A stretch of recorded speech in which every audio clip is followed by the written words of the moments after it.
My name is not important. What is important is what I'm going to do.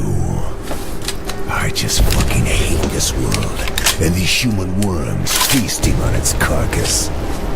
My whole life is just cold, bitter hatred. And I always wanted to die violently. This is the time of vengeance, and no life is worth saving. And I will put in the grave as many as I can. It's time for me to kill. And it's time for me to die.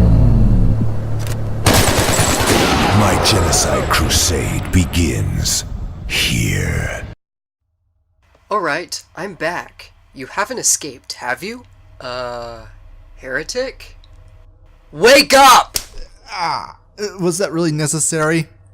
It rubs the lotion on its skin, or else it'll get the hose again. Wait, what? Just help me finish the video. On second thought, just give me the damn lotion. Or just do things the old-fashioned way. Roll up your sleeves, tighten your belt, and pay legislators to make collective bargaining more difficult, less useful, or even illegal. Then, let the police just go to town, cracking skulls and arresting people for the hideous crime of trying to make their lives better. On the issue of letting workers push back against employers, yeah, we're on the same page. It's completely wrong when employers use the state to crack down on unions, but the opposite is also true. It's abhorrent that unions have pressured the state to make it illegal for people to scab. That is to say, make it illegal to work for a company during a strike. The state exempts unions from antitrust legislation that should have dissolved labor union cartels like AFL-CIO a long time ago. They made it literally illegal to work if you're not part of a union in certain states. There's no reason a mutually beneficial arrangement called employment should be a competition between winners and losers. The only reason it can be is because we have the state involved. How many times do we have to explain this to you? Antifa does not represent the working class. They are spoiled, upper-class twits who throw tantrums in public. And guess who cheers on the riot police whenever they crack down on them? That's right, the working class. You don't give two shits about the working class. You only care as far as you can demagogue to them and use them as pawns for your own ends. But whenever you encounter a working class person who disagrees with you, you do the same thing that you do when you encounter a woman, an ethnic minority, or an LGBT person who disagrees with you. You talk down to them, you treat them like they're traitors to a cause that they never even supported to begin with.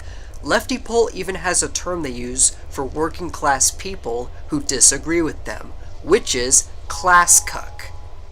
You communists are guilty of the same unforgivable sin that the evil capitalists are supposedly guilty of, exploiting the working class.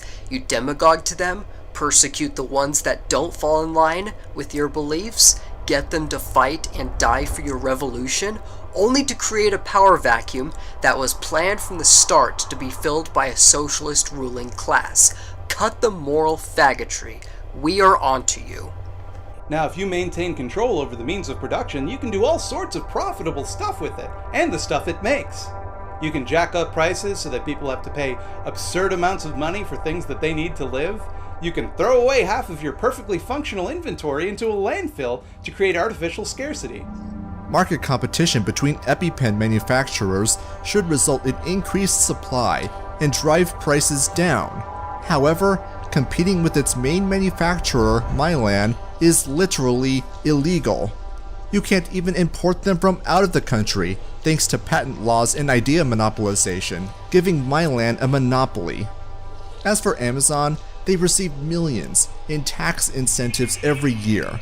Though strictly speaking, tax incentives aren't direct government subsidies, it's still a tremendous competitive advantage in terms of averting the ordinary costs of doing business, all the while having a special deal with the government-run United States Postal Service to ship their goods at reduced rates, allowing Amazon to save $1.47 with every package over their competitors. Why is it that whenever Slimy brings up valid points, it's always to complain about things that would be exacerbated by the very policies he supports? For example, he hates competition in the free market, and competition is the very means by which monopolies are broken up, or in the very least, kept in check. But then again, if he were consistent in his beliefs, he wouldn't be a socialist. You can manufacture your products to deliberately become obsolete so that people have to buy them again. Speaking as someone who has done a lot of computer science and information tech related stuff, if anyone brings up planned obsolescence, I know I'm dealing with one of three kinds of people. Either those who have never heard of Moore's Law, those who are retarded enough to buy Apple devices, or ungrateful twats who don't realize that not everyone can afford to buy a cutting-edge supercomputer. Me personally, I don't ever use Apple devices. I use Windows and Linux. I don't update my hardware unless I absolutely have to, and I know what sort of devices can be physically upgraded, so I don't have to buy an entirely new system every couple of years. Having the most expensive advanced smartphone is not a high priority for me. I don't even play games on my smartphone unless it's an old console game on an emulator. Why do you blame the companies you buy from and not your own lack of judgment when buying electronic devices? Apple is low-tier normie trash anyways. Hell, if you have enough of a product, you don't even need to sell it. You can just speculate on it and drive the price to such insane highs that simply owning it and letting it rot, deliberately keeping people from using it, makes you rich. Somehow. It's all very normal and sensible. Surprisingly, I have to give Fortune Slime credit for actually citing examples in the previous things he's mentioned, but here he mentions absolutely jack shit. What the hell is he talking about? Investing in other companies? So that they succeed, you also succeed? Is he talking about cryptocurrency? I'm honestly baffled. What he's talking about is speculation. But what is speculation? It's purchasing a commodity to resell it at a higher price later.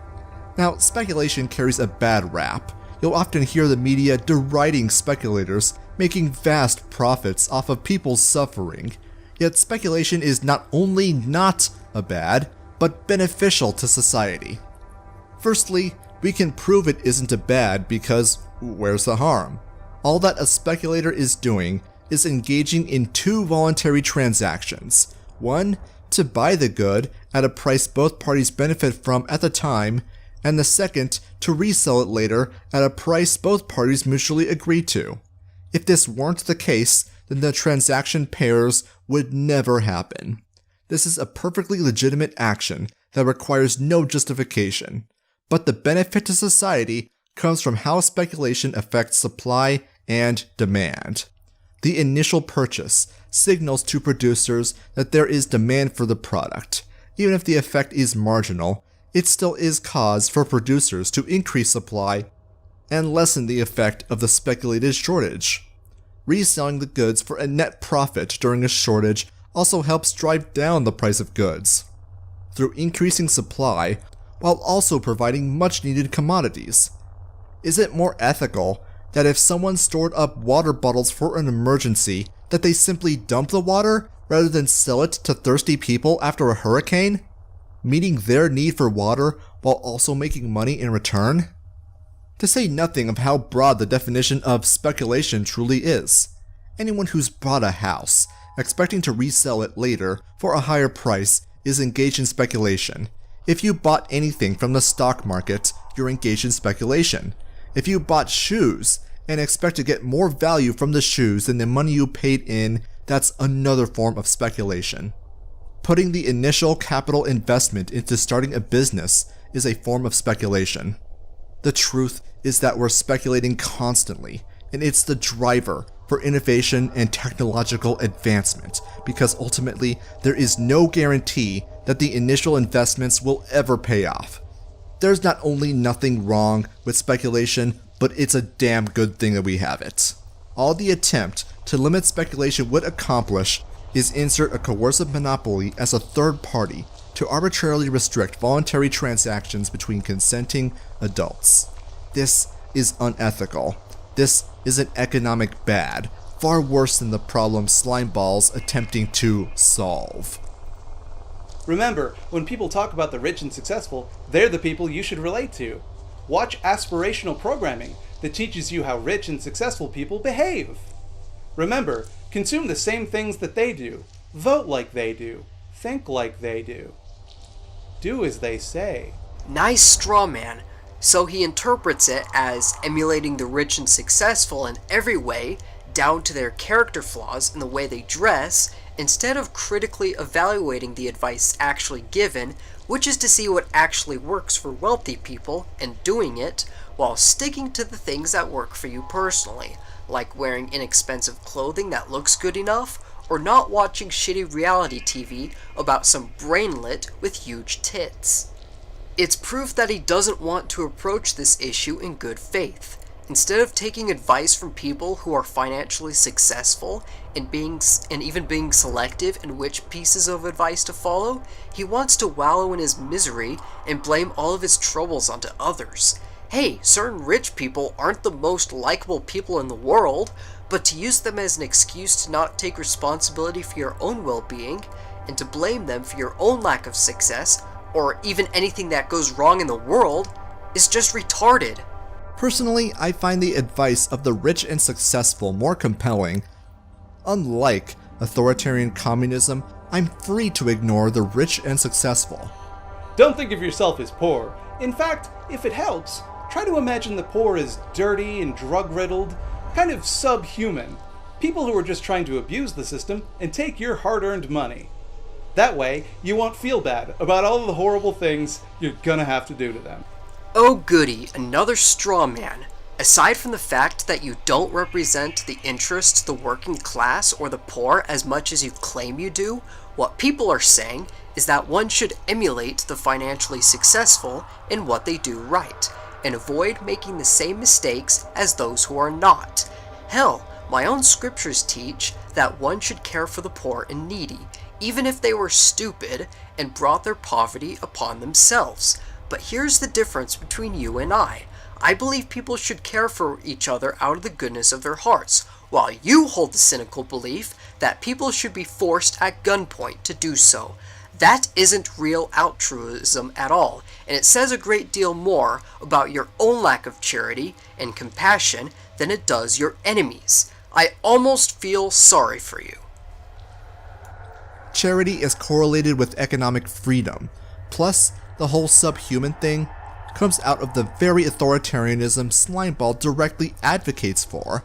I don't think you, dear viewers, need me to tell you this, but he's clearly projecting his own contempt for the rich and belief in their subhuman status onto the rich. I can speculate as to why, but sadly I don't have a crystal ball into his heart and mind. I have always wondered what happened in his life to fill his heart with such hatred. Sounds easy, right? Well, it's trickier than it sounds. Because remember, other people are going to be envisioning their success too, which means that you have to envision that much harder.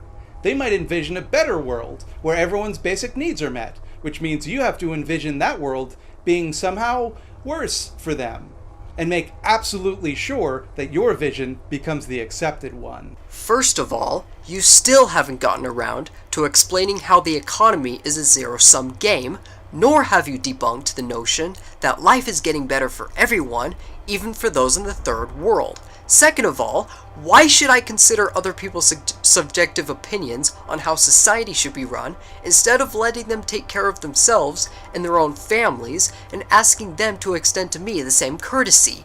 I, on the other hand, do not have to envision anything. I have real-world events and data to back me up. I have realistic goals for myself, and plans on what to fall back on if I don't fulfill those goals. Your vision for society is a pipe dream. It has never existed. It will never exist. And every single time commies have pursued that dream, it has ended in nothing but starvation and tyranny, even in anarchist Spain and Ukraine, to the point where corporate tyranny is preferable to it. Communism is a fucking religion, And if there is anything people like me hate, it's people who force this evil religion onto others. So you are damned right to believe that if you try to enforce your subjective opinions onto me and onto those I love, I will retaliate, and I will enjoy it far more than I should. This land is my land, this land ain't your land. I've got a shotgun, and you ain't got one. If you don't get off, I'll blow your head off. This land is private property. Damn, that ditty will never get old. Economics is not a zero-sum game. Politics is. Sometimes, though, envisioning things in your mind just isn't enough, and you have to start envisioning things with armies and weapons. Now let's say, hypothetically, some ingrateful country, let's call them Chile, tries to democratically elect a socialist leader. Don't worry, just envision a fascist coup. Yeah, I know where you're going with this. But the funny thing is, you can't claim moral superiority in this case either. You commies constantly whine about how capitalists are imperialists who want to extract resources from weaker nations, and yet you have no moral or ethical basis upon which to cry foul. Communists have engaged in imperialism. Why shouldn't they? They don't believe in freedom of association, private property, or nationalism, so they cannot, on principle, oppose imperialism. When they do, it's just to virtue signal to those who genuinely believe that it's wrong to violently seize something that belongs to another society. I did an entire video on this, link in the description. The communists have done the same exact thing that NATO has done, which is to install puppet dictators and to impose their ideology onto entire countries outside of their borders. And it's likely they did it on an even more massive scale than NATO did. You have the Hungarian Revolution, which was brutally crushed by the Soviet Union. The Solidarity movement in Poland, which, although it was successful, was repressed by the Soviet Union. So no matter how you slice it, the people in Chile were screwed either way. Either they'll have to deal with Pinochet, or they'd have to deal with a regime that would abolish private property and thus erode all of their other freedoms by extension, as has happened to all the other socialist countries surrounding them, especially Venezuela. Venezuela, a country that you commies celebrated as an example of successful socialism up until everything went to shit. Then it was state capitalism. And here's the thing, in the case of Spain, South Korea, and Chile, as horrible as those dictatorships were, none of them could possibly hold a candle to the atrocities committed by the communists, nor did their regimes last as long as their communist counterparts. All three of those countries eventually became freer countries with relatively free markets and some passing semblance of political freedom, and in the latter two cases, became more prosperous than the countries around them. Fascism is like getting the flu. You could get seriously sick from it and die, but on the other hand, you could make a full recovery and become stronger as a result. Communism is like getting cancer. Every time you fall ill, you become weaker, and there's always the chance that the cancer will return and finish you off. So it really speaks volumes when you can't even claim moral superiority over a monster like Pinochet, doesn't it? You don't even care about human rights any more than he did. Cut the moral faggotry already. At least Pinochet stepped down from power. Slimeball's only issue with Pinochet is that he wasn't on his team. If Pinochet were on his team, then we'd never hear hair nor hide from him. Like how communists don't want to talk about the atrocities committed by Trotsky, or Lenin, or Mao, or Stalin, or Pol Pot, or Mugabe, or Castro, or Che, or Mandela, or you know what, you get the point. And before you complain about human rights or democracy, need I remind you that those things are symptomatic of a failure mentality that judges economies on how good they are for the people within them, and not how good they are for the tiny minority of rich mutants who actually matter? Have you actually been able to produce a working example of your ideal society that actually is good for the majority, and not for the small minority known as the socialist ruling class? By your refusal to provide a constructive alternative to the shit you whine about, you automatically lose the argument. Interesting thing about Marxism. Thomas Sowell, the economist, was a Marxist when he was younger, part of a Marxist community agitation group. He did it because he actually wanted to help people. But he realized his ideas were not only not helping, but counterproductive. He brought this information to his supervisors, thinking that they also wanted to help too, but was told to essentially sit down and shut up. As it turns out, the idea put forward under Marxism are diametrically opposed to the well-being of anyone in society except for the rich elite, who get to become the dictators, as is the case with literally every Marxist revolution ever. Democracy necessarily centralizes power into the hands of a corrupt cabal of representatives, and it just devolves into vote buying, corporatism, and corruption. You can't avoid authoritarianism by simply slapping the label of democratic on it. Seriously, do these people even know what democracy even means? Envisioning fascism will get you out of a lot of jams as a capitalist. Like, say for example, your neoliberal reforms make everybody in your country poor. You can just blame it on the immigrants you accidentally made by making some other country poor. Except the exact opposite has happened.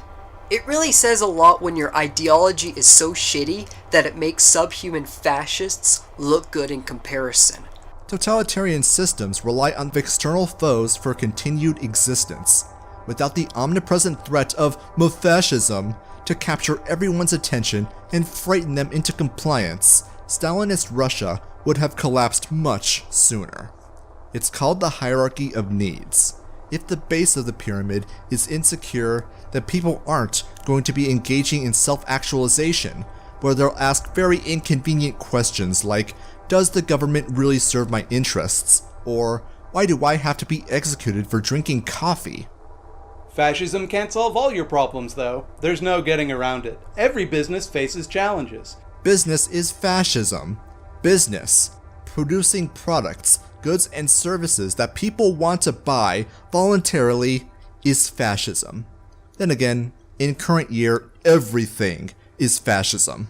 Maybe you don't have a good place to dump your toxic waste. Maybe your products are wildly unsafe. Maybe you're releasing enough carbon into the atmosphere to end life on Earth.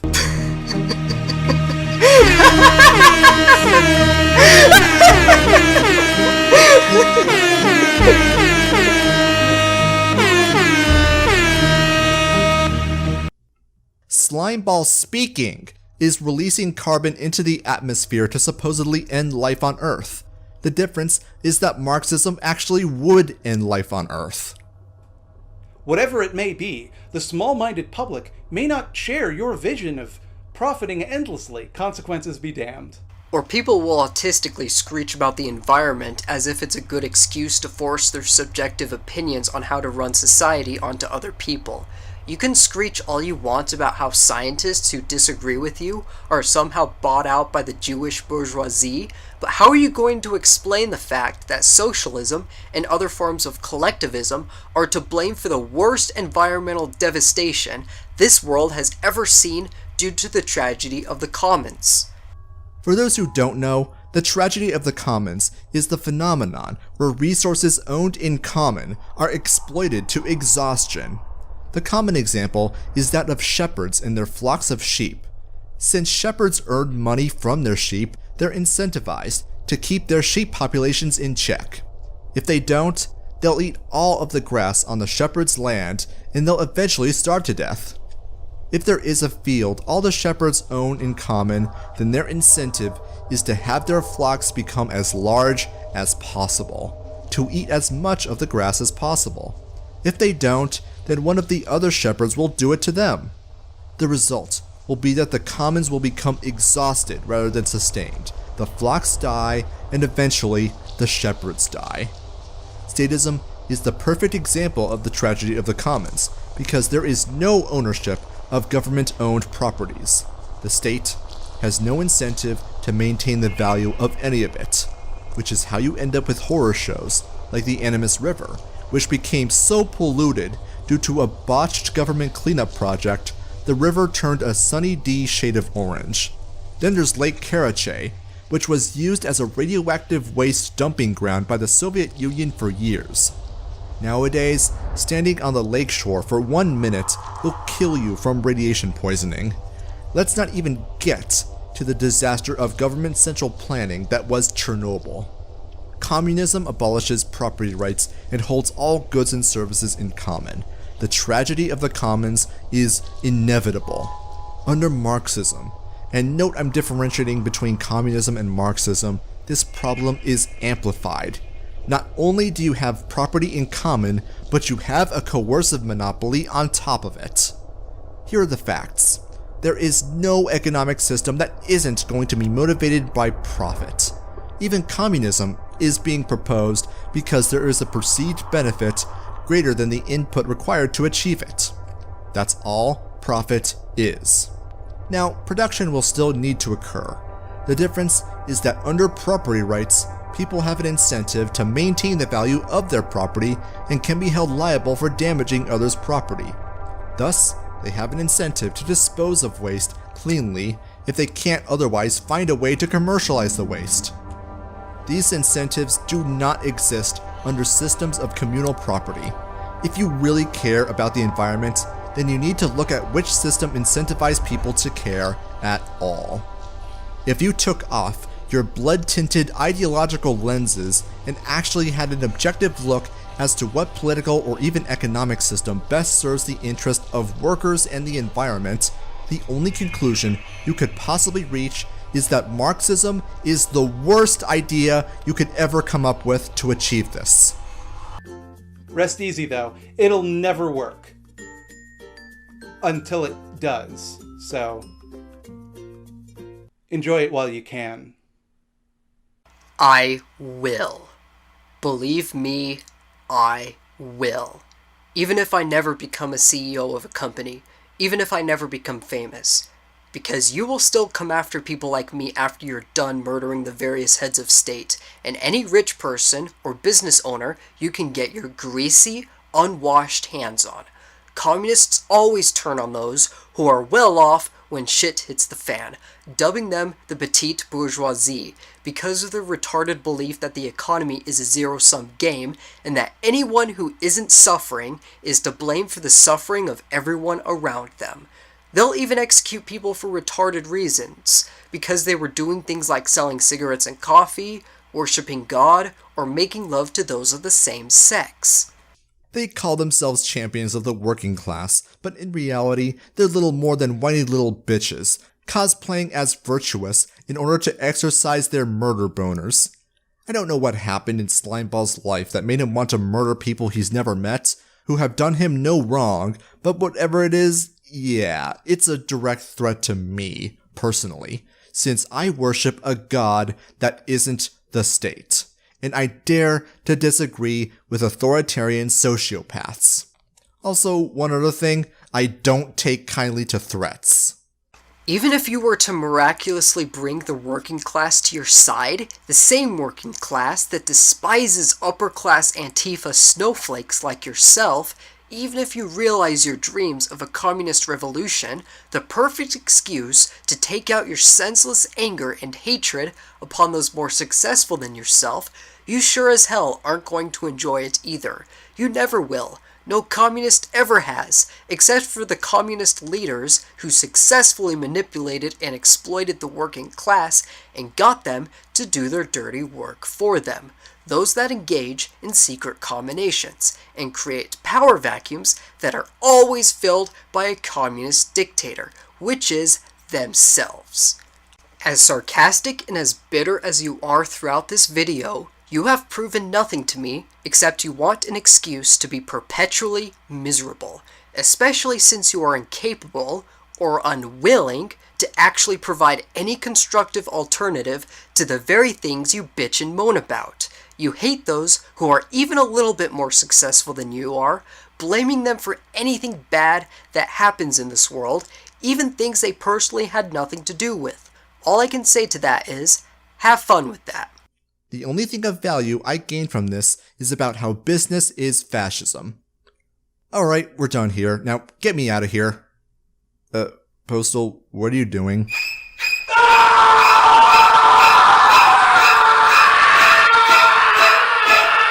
Sorry, I had something stuck in my throat. Fair enough. You're free to go. Yay.